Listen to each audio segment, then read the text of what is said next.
So this is our session, which is called How to Start a Business from Your Kitchen Table. So let's begin by anyone running their own business here? Oh, I love it. I love it. And how many people started their business from their kitchen table? Love it. So there's a lot of kitchen tables being used well. And so look, we've got 3 fabulous people on our panel today, and I'm just going to make my life easier by inviting each of them in about a minute or so, or less, just to introduce themselves and say who they are, what they do, and kind of what they offer. Shall I start? Let's start with Clare. Hello, I'm Clare Jefferies. I own 4 franchises of a company called Home Instead. We provide care and support to older people in their own homes. I've been doing it for 14 years. I employ about 600 people, and we're currently looking after about 800 people in their own homes, and I've delivered around 2 million hours of care. There you go. Hang on a sec. For those who didn't hear that, 2 million hours of care. Yes, I've been working on my introduction to myself, because I've been doing it for 14 years and I've said the same old thing over and over again. I thought, actually, there is no imposter syndrome here. I need to start showing off. So, yeah, it is about 2 million hours of care I've delivered. 2 million hours of care. So, right, beat that, Sarah Weston. Thanks. Is yours on? If it's on, I think it's just on. So I'm Sarah Weston, and I run exercise classes on mini trampolines, rebounders, called Pop Jump in Wimbledon. It's pop music and jumping. That's what it says on the tin. And I have been doing it for 2 years. So I am exercising the ladies of Wimbledon. And men, if you want to come. I can't persuade men to come. And just, Sarah, have you got a rebounder with you? I do. Fantastic. Yes, just up my dress. I have a rebounder in the corner if anyone wishes to try it. Brilliant. Okay, perfect. So we'll talk about it a bit later. We see how this works. Joy Foster. So you've bounced 2 million times. Probably. Okay. There you go. So I'm Joy Foster. I'm the founder of TechPixies, host of the Sparkle and Thrive podcast. And I have done 2 million hours of Zoom calls. Wow. As have we all over the last few months, years, decades. So I help women upskill with social media. I work particularly with women between the ages of 40 and 60 who hate being online. Anybody in here? Yeah, okay, good. You're a perfect fit. And I also do subconscious reprogramming, which is the fancy way of saying I rewire your brain to help you thrive. And I do business coaching. So we're helping women build 6-figure businesses from the comfort of their kitchen table, which is a lot of fun. Thank you very much. Well, welcome to each of you. And it takes a lot to start a business. And it's really interesting because I think, there's a business in every one of us, and we all have that burning idea, but it's taking it from that kind of idea to inception to launch to the next stage. And of course, you're each at different stages in your journey. But I love, there's some really amazing quotes that Simon Sinek comes up with. And one of them I particularly like is where he says, people don't buy what you do, they buy why you do it. And what I love is hearing someone's journey, because I think that the journey is every bit as interesting as the destination itself, sometimes even more interesting than the destination. So maybe we'll go down, starting with Joy. Why you do what you do? Why TechPixies? Why do you help these women? Well, I think, most people in this room can probably relate to this. There's a part of being a woman, which is that you want to help and you want to make things better. It's sort of ingrained in our nature. It's also been ingrained in our natures that we do that for free for the last 10,000 years. So I had to learn how to translate that from I'm going to help everyone for free and run myself down to I'm going to fill my cup up and then I'm going to help everyone and then I'm going to make some money doing it at the same time. So I'm in that journey still at different various stages of it. But really, when I see someone's life transform before my eyes, which I see every single day, and there's some incredible women in this room whose lives I've seen transform before my eyes, that's what gets me out of bed every single morning. Honestly, it's the best thing. And in my podcast, I'm very lucky because I interview women who've come through our program, who've had that transformation, and that lights me up. So transformation lights me up. Transformation is the number one thing that keeps me going every day. It beats cooking dinner. It beats doing laundry. It beats helping with homework. A good dose of transformation beats cooking dinner and everything. Yeah, I think we can relate to that. Clare Jefferies, your story is very interesting. I love it. My why is both my parents passed away within 7 months of each other. And my dad had motor neuron disease and my mother had cancer, and I had 2 small children. And I had to buy in care, predominantly for my dad. And the care that I saw being delivered was pretty shocking. It was delivered by people who didn't care, and also delivered by people who didn't really speak very good English. My father was a comedian, not by trade. He just thought he was very funny. And he wanted to make light of the fact that he was having personal care delivered to him, and he was trying to crack jokes, and the people who were helping him didn't understand him, and it was just devastating to watch. So I have been that daughter trying to navigate my way through the care system to try and understand how I could get support for my mum and dad. And I knew, I get all emotional talking about it, I knew that there was better. I knew there could be better. And so I did my research and I invested in a franchise because it's heavily regulated. As you probably know, the care system is heavily regulated.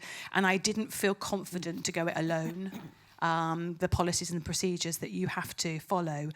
So I bought a franchise, and it's the best thing I've ever done because I get that phone call into one of my offices that says, I'm a daughter, I have a mother or a father who's not very well, and I don't know what to do. I don't know where to go. I don't know what journey I need to go on. Can somebody help me? And when they come off the phone, when they come off the phone, I can hear them saying, thank God I rang home instead. Thank God I spoke to Claire's team or whoever it might. Thank God, because I now feel confident in the journey that I need to go on with my parents. That's why I did it. Well done.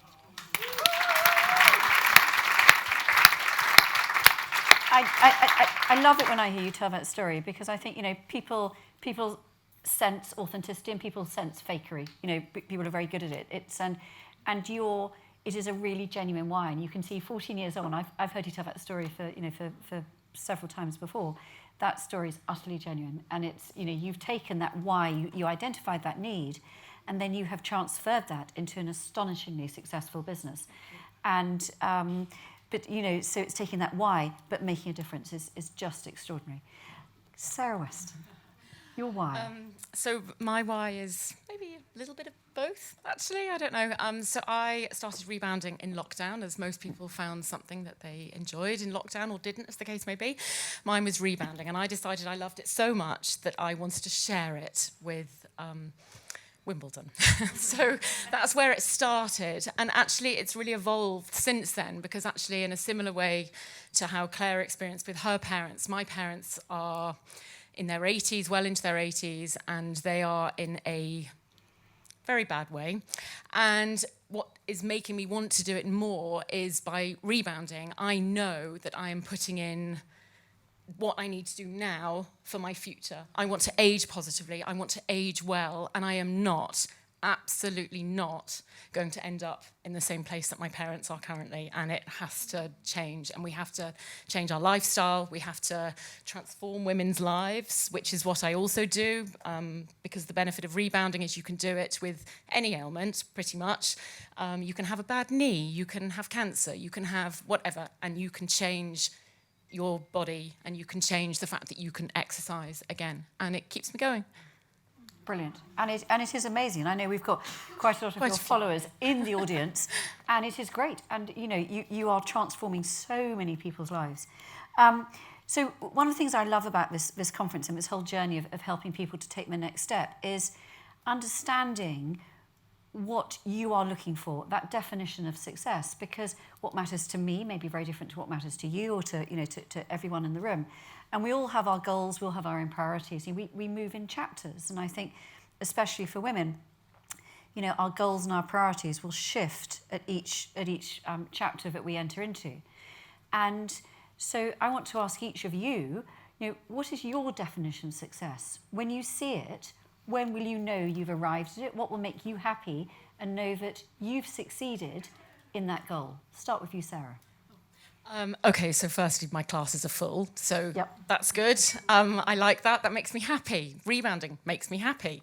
But also, I want to. I'm not driven by money. That's not why I'm doing it. For me, it's the bigger picture. And actually, I'm. The measure of success is often challenging the stereotypes. So I'll give you an example. I was in a restaurant the other day, and we left the table.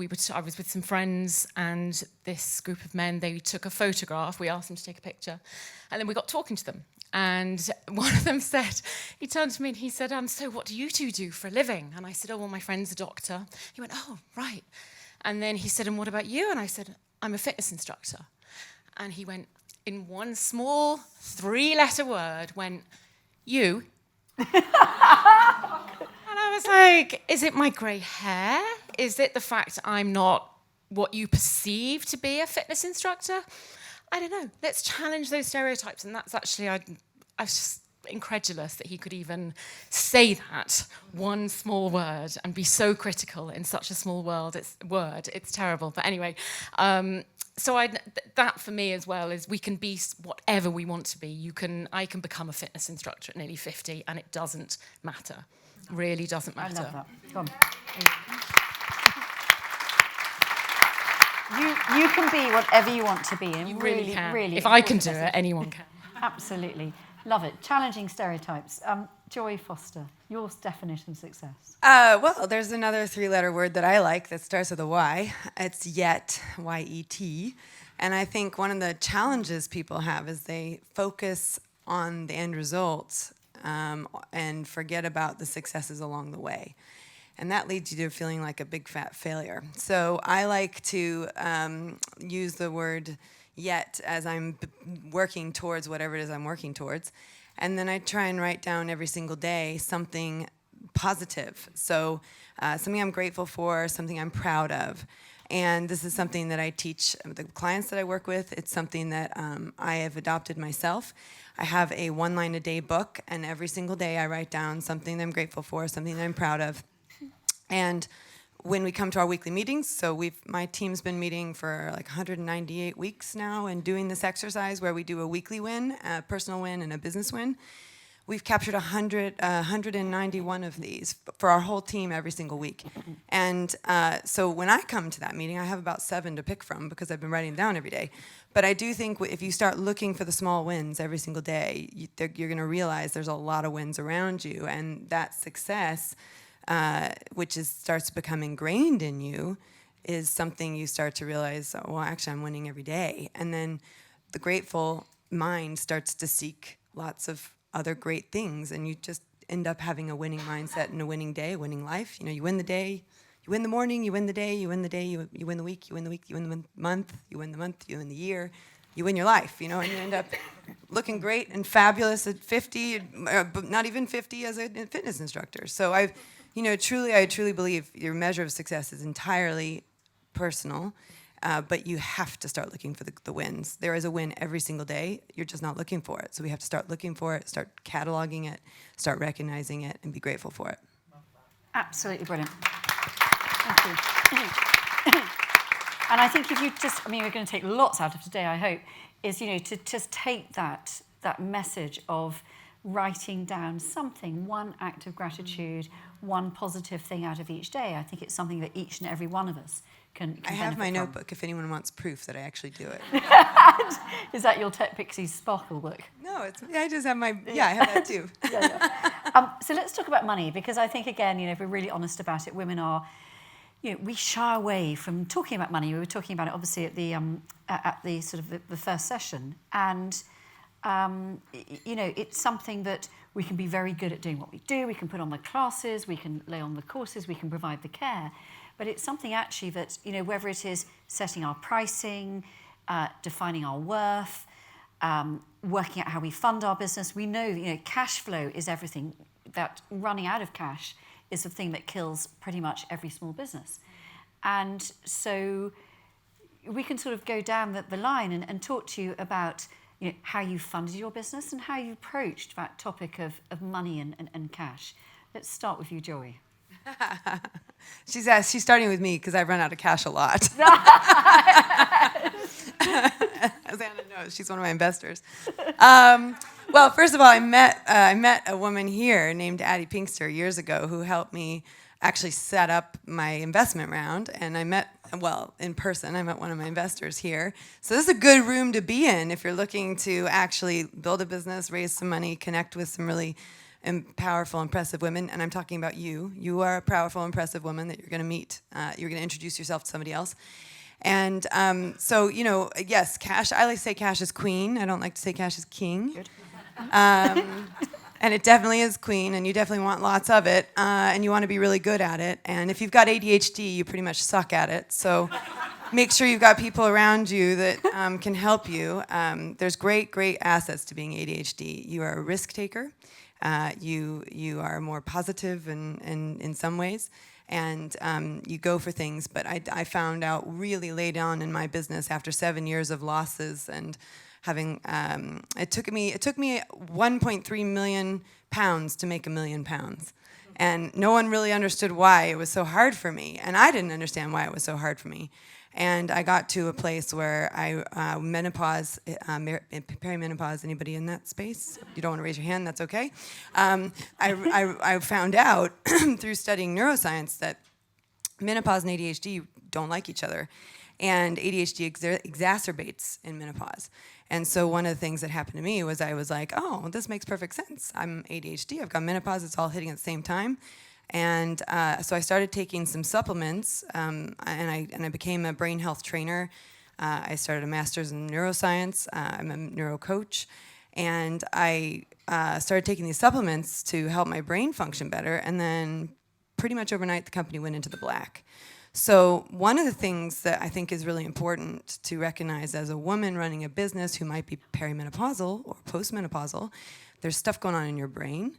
So if you have struggled your whole life to manage your finances, like I'm talking, I feel like I lost 4 decades of my life to the ADHD.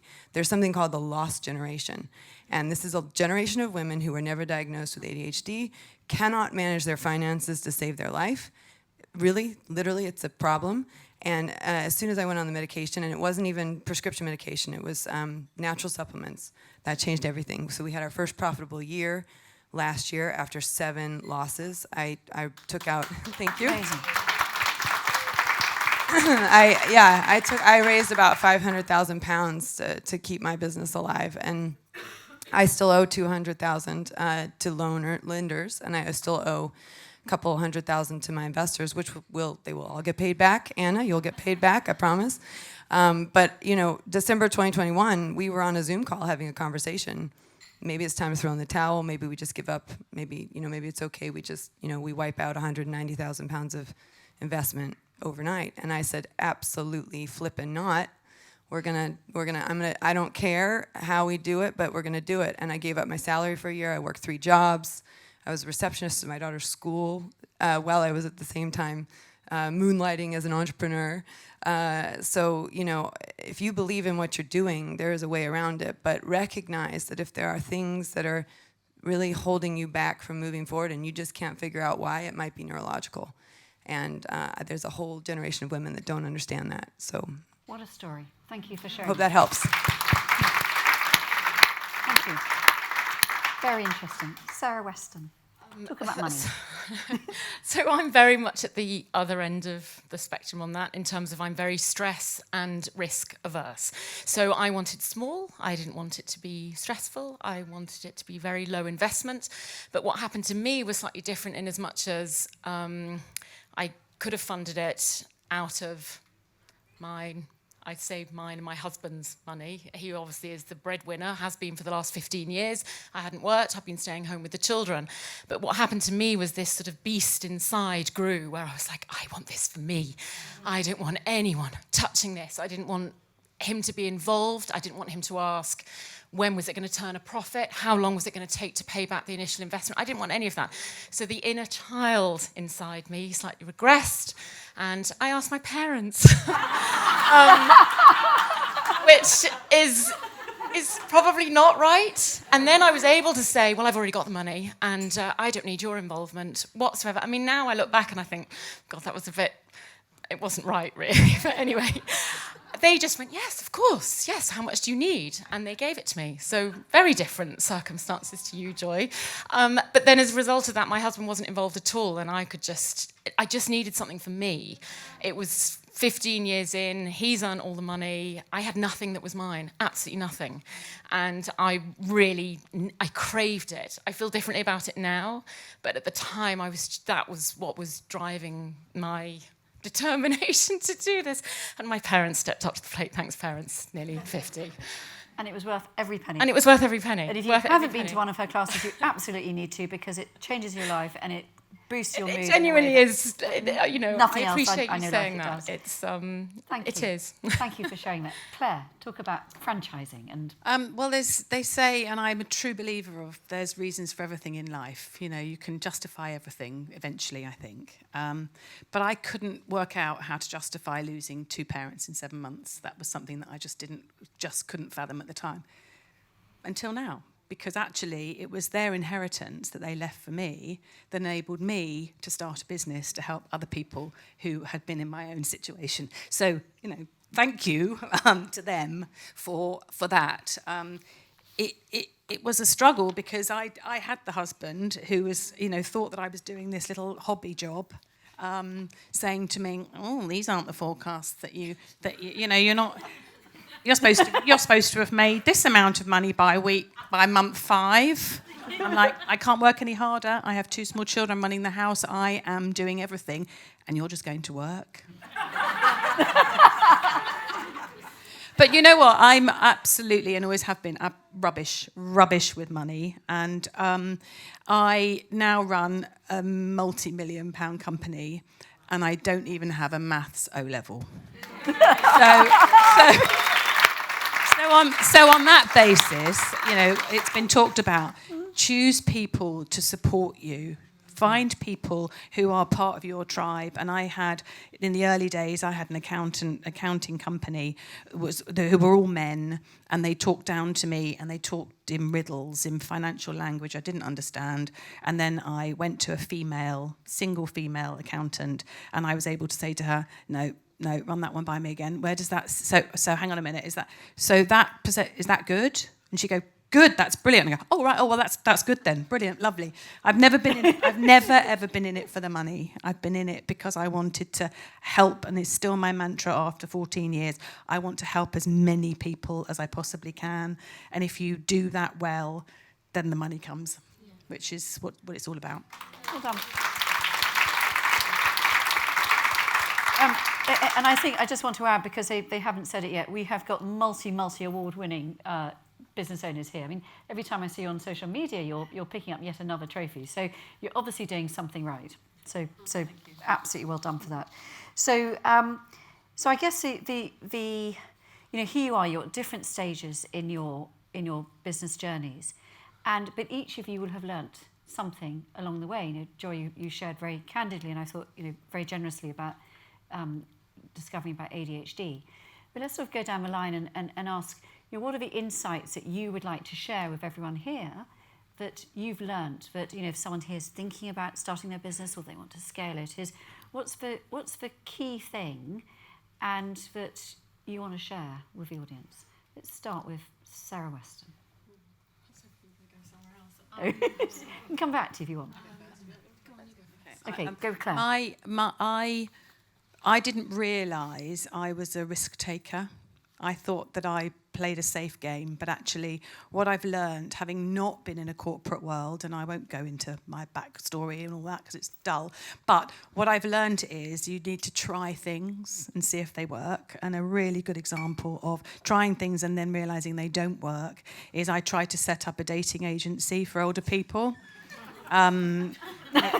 It was a daughter who said to me, my mum's lonely, you know, she's 92, she wants to find love again. And I thought, well, maybe we could try and find her a partner for the next however many years. So we set up this lunch at Cannizzaro, and it was the most contrived thing I've ever seen. We were all sitting there going, is she talking to him yet? Is she talking? No, he's got his back to her. He's got his back to her. And it was awful. So we just said, no, we're not doing it again. So I think, you know, for me, I've learned to take risks and recognise when things don't work, but also recognise when things do, that actually, if I hadn't taken that risk, that wouldn't have happened. So. Very good, very good. You want to go? You've got something now, Sarah. You've learned something. Mine is just, it's simple. It's that I can do it. I never thought I could. I never believed in myself. I've always thought that I couldn't do anything, really. But actually, I can. And speaking here is not my natural habitat at all. But having run these classes, I've done this a couple of times. I still don't enjoy it. Sorry, Sarah.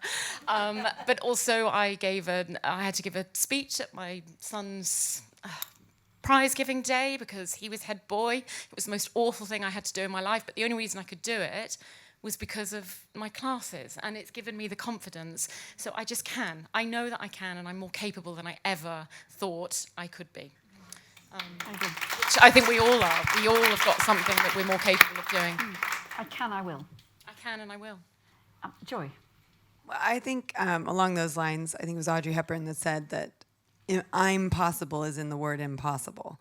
And I think, you know, it's a really important thing to recognize that there is an answer to every question. There is a solution to every problem. It's not actually a problem. It's a level of awareness problem.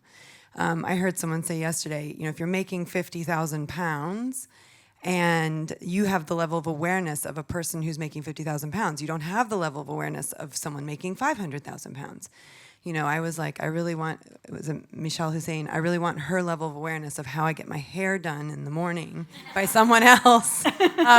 You know, so there's just recognizing that you have a certain level of awareness and you make your decisions from that level of awareness, and that when you look back on your life and you made decisions, they're not mistakes. Every decision, there's no right or wrong decision. So as you look back at your life and you think, at my level of awareness, that's what I knew what to do in that moment. And you forgive yourself for your level of awareness, your inability to raise that level of awareness where you were at. And then you seek a new level of awareness. And never stop seeking a new level of awareness. We are part of a universe that we know is ever expanding. It grows every single day. Right now, this minute, the universe is growing.